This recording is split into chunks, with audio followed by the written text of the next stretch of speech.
বললেন আয়েশা চাও আজ আমি খুশিতে আছি, যা চাই আমি তা চাই দিয়ে দেব। হযরতে আয়েশা সিদ্দিকা রাদিয়াল্লাহু তাআলা আনহা যখন এই কথা বলে দিলেন, আমার নবীকে বললেন ইয়া রাসূলুল্লাহ, ওই মিরাজ রাত্রিতে যে আল্লাহর সাথে আপনার কয়েকটা গুপ্ত কথা হয়েছে, কয়েকটা রাজের কথা হয়েছে, যেই রাজের কথা আমরা কেউ জানি না, একটা কথা আমাকে বলে দেন কি গুপ্ত কথা হয়েছে। আমার নবী মুস্তাফা সাল্লাল্লাহু তাআলা আলাইহি ওয়াসাল্লাম বললেন আয়েশা শোনো শোনো, যে গুপ্ত কথা একটা আমার কাছে শুনবে শোনো।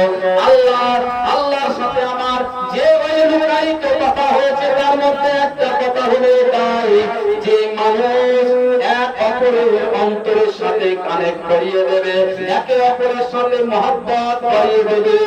বিচ্ছেদ মানুষের যখন সে জোড়া লাগিয়ে দেবে, yani এক দুশমনের সাথে আরেক দুশমনের দোস্তি করিয়ে দেবে, ওই মানুষটা যে দোস্তি করিয়ে দেবে ওই মানুষটাকে আল্লাহ রাব্বুল আলামিন আমার কাছে ওয়াদা করেছেন, ওই মানুষটাকে আল্লাহ রাব্বুল আলামিন বেহিসাবে জান্নাত প্রদান করবে।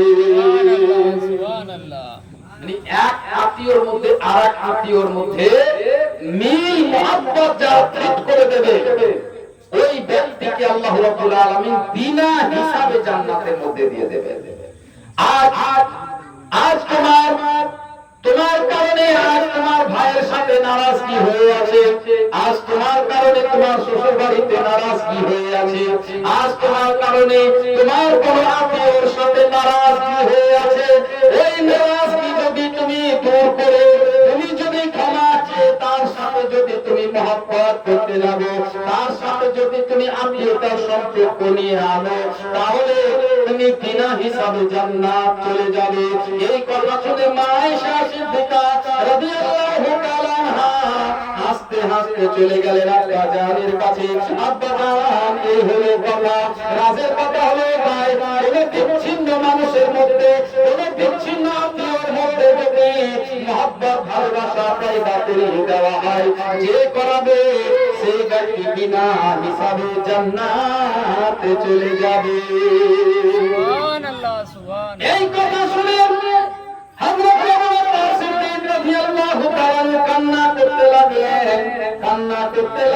আয়েশা জিজ্ঞাসা করলেন আল্লাহ আপনি কেন কান্না করলেন? এ তো খুশির খবর, আল্লাহ তো বেহিসাব তাকে জান্নাত দান করবে, এটা খুশির খবর শুনে আপনি কেন কান্না করছেন?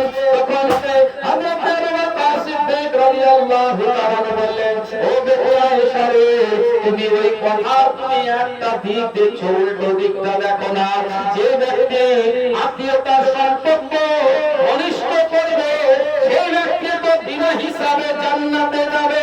ও ব্যক্তি ফাতেমা রে, ও ব্যক্তি আয়েশা রে, এর উল্টোটা তুমি একবার দেখো।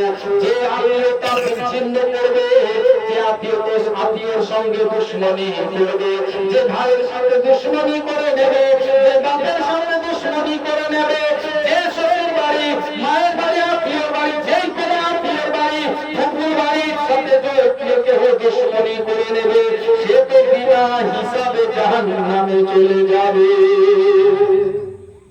যদি আত্মীয়তা বিচ্ছিন্ন আত্মীয়তাকে যদি সম্পর্কের মধ্যে নিয়ে আসে তাহলে সে বিনা হিসাবে জান্নাতে যাবে। আর যদি কেউ বিচ্ছিন্ন করে দেয়, দুশমনি করে দেয়, তাহলে তো সে বিনা হিসাবে জাহান্নামে চলে যাবে। শুধু কথার একটা দিকে তুমি তাকাচ্ছ।